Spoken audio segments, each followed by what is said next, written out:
Transportation plans to reroute Highway 51, but there's some concern about the location of the new road.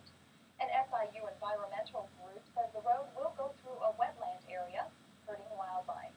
But an IDOT engineer says any damage would be minimal.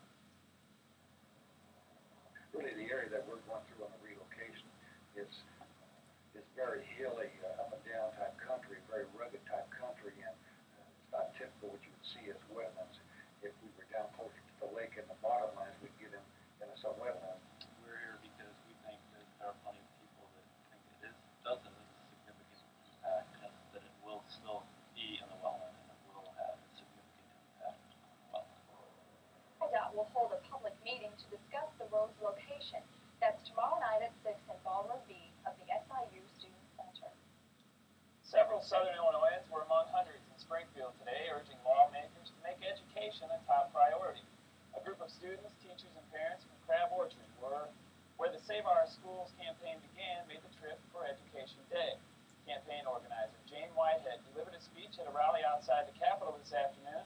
She says she's disappointed with the turnout, but says the push for more school funding is not over. In his State of the State address, Governor Edgar said he wants to put kids over concrete. Whitehead says the real slogan should be kids over politics. Recently, 2 local legislators proposed legislation to help reduce the cost of workmen's compensation system in Illinois. Representative Hicks' bill would crack down on workers caught trying to defraud the system. Senator Ralph Dunn's proposal would limit the amount workers could collect for pain and suffering to $250,000. Part 2 of our series, Southern Illinois Open for Business, we'll hear from one area laborer who has a proposal of his own for legislators Dunn and Hicks. Maybe we could put Dunn and Hicks under an I-beam, drop it on them, and let them decide whether they think $250,000 is worth the pain and suffering from having an I-beam dropped on them. Greg Gurley is the business manager of Laborers Local 372. Gurley says he understands employers' concerns about costs of workmen's compensation, but in the long run, it's the employees who pay the price for being injured on the job. A lot of us work paycheck to paycheck. So already you're getting in a bind. If that was like the first of the month, the last of the month, when the bills come due, now you're looking at not getting any sort of income. You can't collect unemployment because you're unable to work. Your comp checks won't start for 2 weeks, so you're out of money there. So already you're behind the curve. John Womack's law firm represents workers in compensation cases. He says employers get back what they pay into the system. If employers want to have good working people in Illinois, they've got to get benefits. And if you can't meet minimal standards, you're not going to have good workers here. Without good quality help, you're not going to have good production. Womack blames insurance companies for jacking up the price of compensation cases. And an small employer, has no clout with its insurance company. And the insurance companies very often, not always, but very often, just take advantage of the injured employee and don't pay the total temporary disability payments when they should, or partial when they should. Don't pay the benefits when they do. Don't pay the care. Gurley says the best way to cut costs is to prevent accidents on the job. But he says construction sites are still dangerous, so injuries are inevitable, no matter what employers try to do. Gurley says when accidents happen, large awards and employee fraud are the exception, not the norm. A third-degree chemical burn didn't make him rich. I wasn't off, didn't seem to be that long. It happened in November, and I think I was back by March. But I'd lost a good part of my unemployment compensation. I had to pay a whole lot of money just to get my health and welfare fund back, and I didn't get anything on my pension. So the money I got as an award just about broke me even. Labor interests agree. They don't want to see the system collapse under its own weight. But workers believe they're barely getting by on the benefits they have now, and they couldn't survive if those benefits were cut. Tomorrow night, in the final part of the series, Southern Illinois Open for Business, Kathy Perkins shows us how some Southern Illinois communities are overcoming the disadvantages of Illinois' workmen's comp system. 14 SIU students have been arrested on a number of drug charges.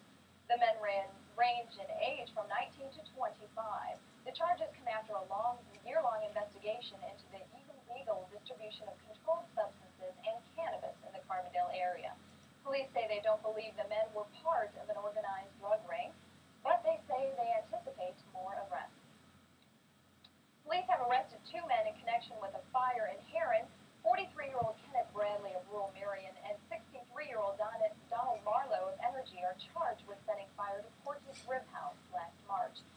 Riley is charged with arson and criminal damage to property, while Marlowe is charged with arson by association and felony criminal damage to property.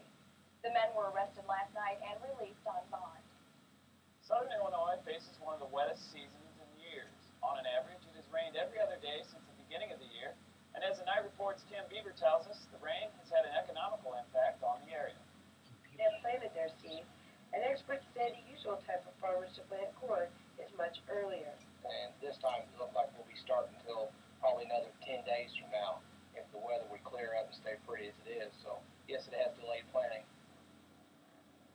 Each day after May 1st causes the farmers to lose thousands of dollars in their investment. Many farmers may now have to resort to soybean crop planting, which usually starts around May 10th. Corn farmers are the only ones seeing the effect of the rainy season. Feed distribution plants are also seeing it in their business. We usually have cash coming in this time of year. At this time, we don't have anything coming in other than our regular feed business. Our chemical business or our plant food business is basically nil. The distributors and farmers are both waiting for the ground to dry so they can go on with their business.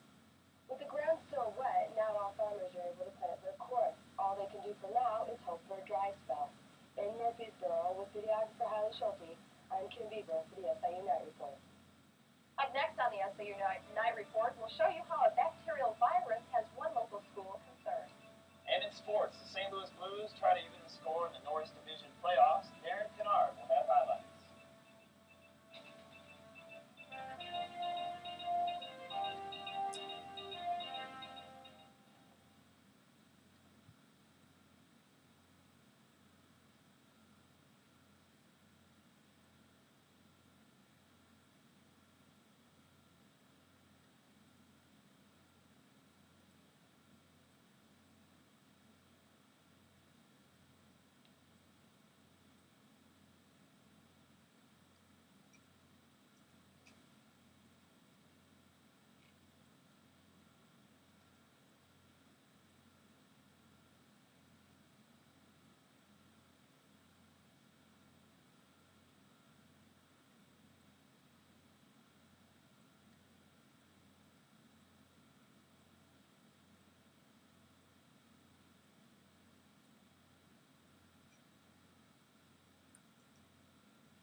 Parents are often concerned with their children catching a cold at school.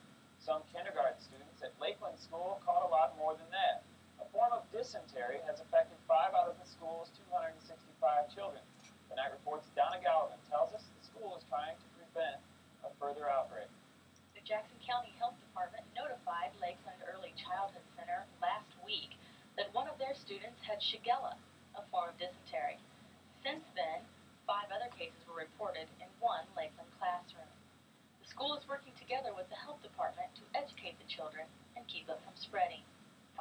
Once the germs are there, if the child hasn't washed their hands and they touch other things and the other children touch it, then they can get it, especially if they put their hands in their mouth. So since we found out that that was present in one room, what we've done is take all the manipulatives and put those through the dishwasher and disinfected them, and then used disinfectant on all the surfaces that the children come in contact. That includes the restroom, any surface in there that the child might touch in the classroom. Shigella is a bacteria that affects the intestinal tract and causes severe diarrhea. It can also cause vomiting and fever. It affects children and senior citizens the most. Health department officials say good hygiene is the key. Some of the things that everyone needs to do to prevent, whether it's Shigella or any type of contamination, is good hand washing after using the bathroom and before eating. If those two things were carefully adhered to by all of us, we would have far less intestinal bacteria and parasites passed from one person to another than we do have. Scott says there's no need for alarm. Lakeland disinfected the classroom to prevent more cases, and soap and water is the best bet. In Carbondale with videographer Gina Satori, I'm Donna Gallivan with the SIU Night Report. And Darren Kennard joins us now with sports. And Darren, Game 1 was an overtime thriller for the Blues and the Leafs. How about Game 2? Looking like a repeat performance, Renee. The St. Louis Blues have not beaten Toronto all year long. The Blues entered Game 2 of the North Division Finals 0-5-3 versus the Leafs. Tonight, trying to break the string and even the series. Early on, Curtis Joseph, the star of Game 1, denies Wendell Clark, then Peter Zezel, then Zezel again. Get that out of here! Then watch the Blues on offense. Craig Janney with the sweet pass here to Brett Hull in the slot. Top shelf, book it. Blues led 1-0. The Leafs would come back though. Watch Doug Gilmore set up camp on the right side of the goal. This one will trickle by Joseph into the goal. This game's tied. No controversy, but the goal did count. Then later, watch Joseph. 1, 2, 3 shots, and then Joseph decides to get into a little tussle. This man's unbelievable, folks. This game is going into double overtime, tied at 1. In the other NHL game tonight, Los Angeles leads Vancouver 3-1 in the first. On to basketball, where the treasure chest for this year's NBA draft had more riches added today.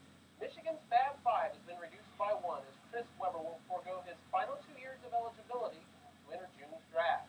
Is Webber ready for the pros? Well, consider this. He led the Wolverines in scoring, rebounding, blocks, while shooting percentage, and is the only player in history to make the Final Four all-tourney teams both his freshman and sophomore years. From lottery dreams to playoff teams in the night in the NBA, let's sample some playoff action. Why are these boys happy? Well, they just came back from a large deficit. But Alonzo Mourning foils that. This shot gives the Hornets a 1-point lead with 0.4 seconds left. The Celtics with one final shot. But D. Brown cannot convert the U. Charlotte takes the series. And on to New Jersey, where this was the Craig Elo show. Craig on the drive. No, this is not a repeat. He'll just do the same thing and score.